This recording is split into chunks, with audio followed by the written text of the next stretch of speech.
we are going to learn how to get the shortcuts keys in the Word file directly instead of searching in the Google Chrome or any other search engine. Now let's see. While we click these keys from the keyboard, we get a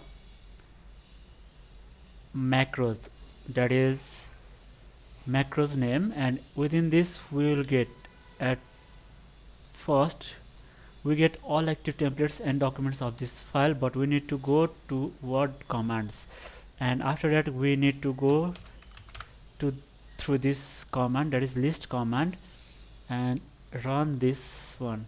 After we run, we get that where which settings you need to run, that is current keyboard settings or all Word commands.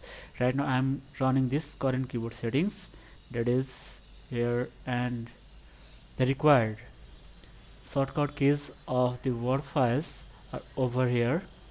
We can get it from here, and we can use, if we are unable to get properly, we can use this, and even we can print out this and see over, look afterwards for what sort of commands are required to use according to their requirement.